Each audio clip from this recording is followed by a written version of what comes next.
I didn't wake up that morning thinking I'd end up tearing out a man's brand new driveway with a court order in my hand. But life has a funny way of escalating when someone decides your legal rights are just optional.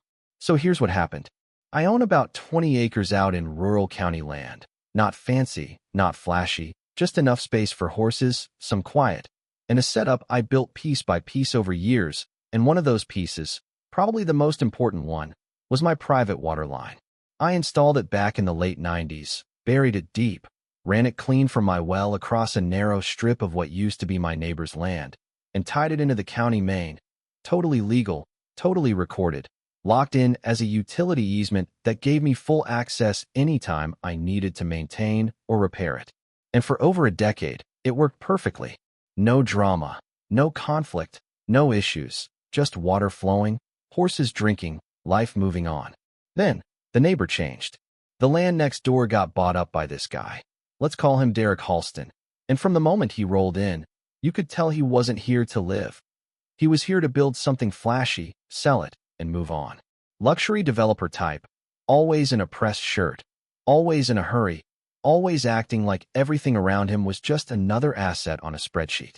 First time I ran into him, I was out there marking the easement line with flags, something I did every year just to keep things clear. And this black SUV pulls up fast, window drops halfway, and he's already irritated before he even speaks. What exactly are you doing on my property? Not, hey, not morning, just straight to accusation. So I keep it calm, because I've dealt with enough people to know escalation only makes things worse. I'm marking a utility easement. I tell him, my water line runs through here. I inspect it every year. He looks at the flags, then back at me, and smirks. I don't see any easement. And right there, I knew what kind of situation this was going to be. Because when someone says that, it's not confusion, it's denial. It's recorded with your deed. I say, still calm. You can check with your title company. He laughs, actually laughs, and revs the engine like he's already bored. I bought this land free and clear, he says. Whatever deal you had before doesn't apply anymore. Move your flags. And then he drives off.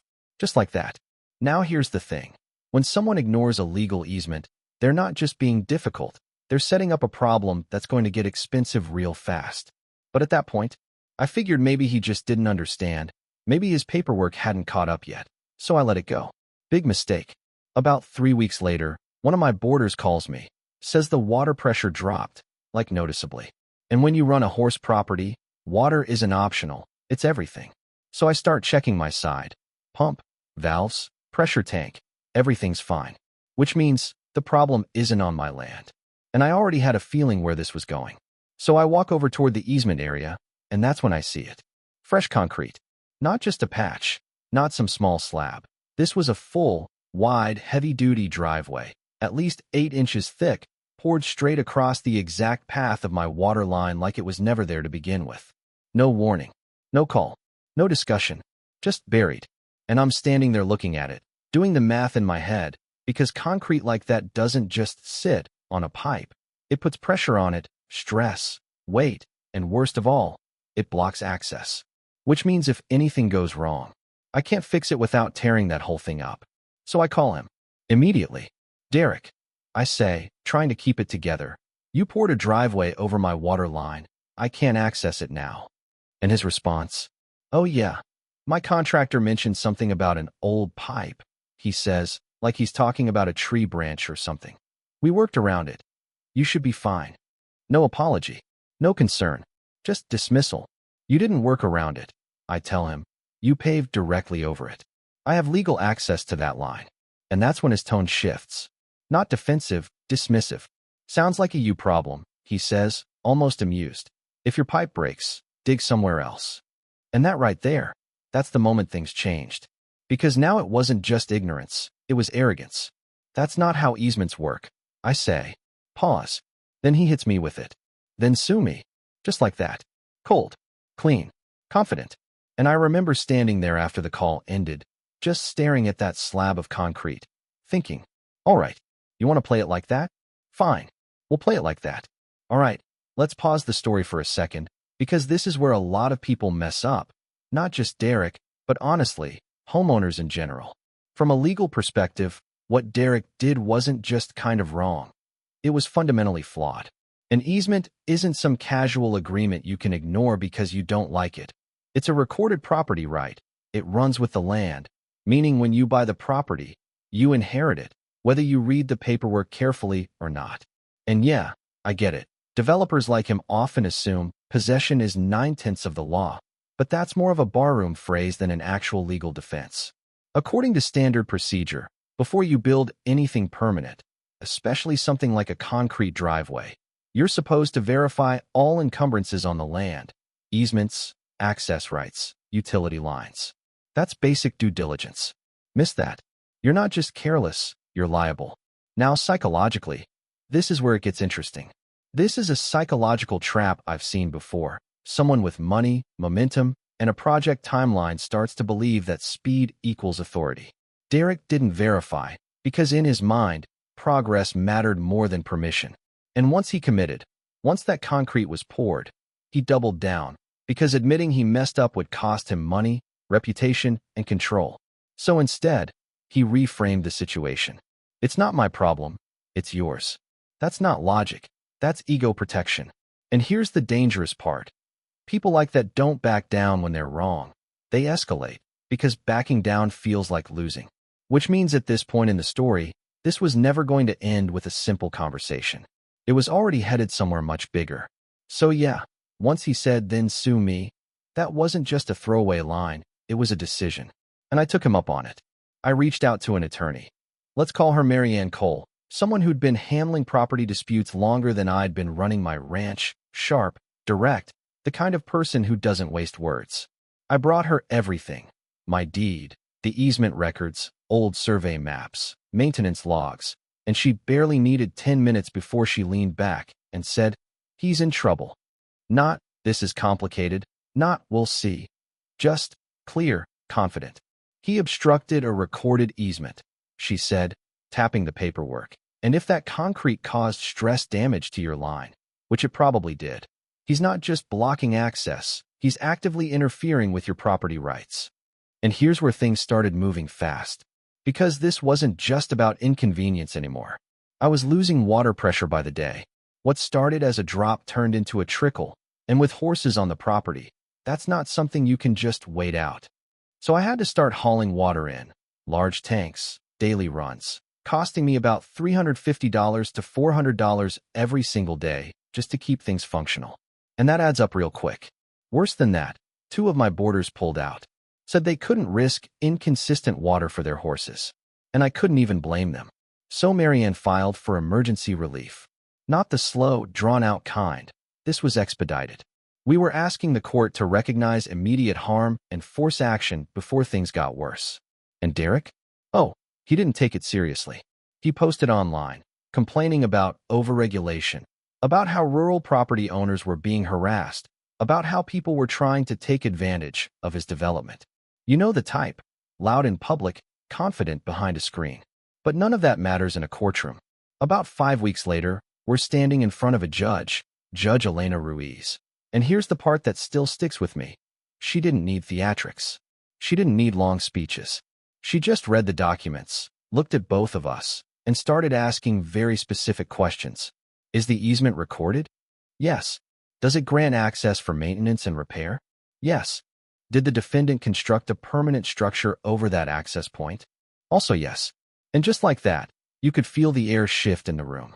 Derek tried to argue, said the pipe was still technically there, said water was still flowing, said he hadn't removed anything, and then he pitched what I think he thought was a clever compromise.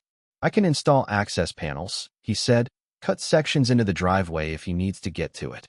And the judge didn't even hesitate. "No," she said, flat and immediate. "An easement granting access does not mean conditional access. It means full, unobstructed access.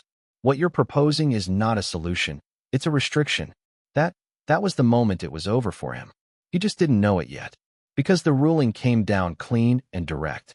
The easement was valid. The driveway was an obstruction. He had 21 days to remove the concrete himself. And if he didn't, I had full legal authority to remove it and bill him for every dollar it cost, plus damages. Now you'd think, at that point, he'd cut his losses, bring in a crew, Fix the mistake quietly, move on. But remember what we talked about earlier. Ego doesn't de-escalate, it digs in. So those 21 days came and went. No crew, no calls, no attempt to comply. Nothing. Day 22. I didn't hesitate. I had a demolition crew lined up, licensed, insured, ready to go. I had the county water inspector scheduled to be on site. Marion showed up with the court order printed, signed, stamped, everything official. And just to make sure things didn't get messy, we notified the sheriff's office ahead of time. This wasn't revenge. This was execution. The crew rolled in early morning, equipment rumbling, saws ready, and they got to work cutting into that pristine, brand new driveway Derek had poured like it was going to last forever. Concrete doesn't come out quietly. By the way, it cracks, it splits, it echoes. Every break sounded like a statement. And about halfway through the first day, here he comes. Derek pulls up fast. Same SUV, same energy, but this time, he's not smug. He's furious. "What the hell do you think you're doing?" he shouts, storming out, looking at chunks of his driveway being lifted out like it's a crime scene. I didn't raise my voice. Didn't match his tone. I just handed him the paperwork. "You had 21 days, I said. He barely looked at it. "You're destroying my property." And that's when Marion stepped in, cool, controlled, surgical. "Your property is currently in violation of a court order," she said. "This removal is legally authorized. If you interfere, you'll be the one facing additional penalties." That stopped him. Not completely, but enough. He stood there, pacing, fuming, watching as piece by piece, that driveway disappeared. 2 full days. That's how long it took. And when we finally got down to the line, it was exactly what Marianne predicted. 3 visible stress fractures along the pipe, caused by the weight and pressure of the concrete above it. Not catastrophic yet, but give it time, it would have failed completely. So we replaced the damaged section, about 60 feet of piping, restored full access, remarked the easement properly, and just like that, my system was back. Water pressure normal. Operations stable. But Derek? He wasn't done. He tried to sue me. Claimed I'd caused unnecessary damage. Said the removal was excessive. Argued that I should have accepted his access panel idea. And I remember sitting in that courtroom again, listening to it, thinking, you still don't get it. Because the judge didn't even entertain it for long. Case dismissed. And not only dismissed, she ordered him to cover everything. Legal fees, water hauling costs, pipe replacement, lost income from the boarders who left. All of it. Total came out to just under 70 grand. And when he appealed, lost again. Another 9,000 added on top. And that was the end of it. Or at least, the end of his version of the story. So yeah, that's how a driveway turned into a $70,000 lesson. Give or take a few thousand in pride, which honestly, was probably the most expensive part for him. And if you strip away the drama, the concrete, the courtroom, what you're left with is something a lot more common than people realize. This wasn't really about a pipe. It wasn't even about land. It was about control. Who gets to decide what matters, whose rights count, and how far someone's willing to push before reality pushes back harder. The lesson here is, property law doesn't care how confident you sound. It doesn't care how expensive your project is, or how fast you want to move. If something is recorded, if it's in the chain of title, it's real. Period. You don't get to ignore it just because it's inconvenient or invisible. And I've seen this pattern over and over again. Someone buys land, especially if they've got money or experience in development, and they walk in thinking they're in control of everything they can see. But easements, setbacks, access rights, those are the invisible rules, and they're usually the ones that hit the hardest when ignored. According to standard procedure, the boring stuff, the paperwork, the title review, the surveys, that's where the real power is. That's where you find the things that can stop a project cold. Skip that step or treat it like a formality, and you're basically gambling with your own investment. And the house always wins. Now let's talk about the human side for a second, because honestly, that's the part that fascinates me the most. This is a psychological trap a lot of people fall into when they're used to winning, when things usually go their way. You start believing that pushback is just noise, that rules are flexible, that if you apply enough pressure, the other person will fold. But what Derek ran into, and what a lot of people don't expect, is someone who doesn't fold. Someone who knows their rights, stays calm, and is willing to let the system play out. And once that system starts moving, it's not emotional anymore. It's procedural. It's documented. It's enforceable. From a legal perspective, courts don't reward confidence. They reward clarity. They look for what's recorded, what's provable, what's consistent. And in this case, the easement was clear, the obstruction was obvious, and the damage was measurable. That's why the outcome wasn't dramatic in the courtroom. It was almost inevitable. And here's something else people don't talk about enough: escalation costs. Every time Derek doubled down, first by ignoring the easement, then by pouring the concrete, then by refusing to fix it, then by trying to fight it in court, he increased the cost of the mistake. Not just financially, but strategically. Because early on, this could have been a conversation, maybe a small redesign, maybe a shared solution. But once ego took over, every step forward just locked him deeper into a losing position. And that's the part one want you to think about. At what point in a conflict do you stop defending your position and start protecting your outcome? Because those are not the same thing. One is about being right. The other is about being smart. And if there's anything this whole situation taught me, it's that knowing your rights is only half the equation. The other half is having the patience to enforce them properly. Not emotionally, not impulsively, but methodically. Because yeah, tearing out that driveway felt satisfying. I'm not going to pretend it didn't. But what actually mattered was that it was justified. It was documented.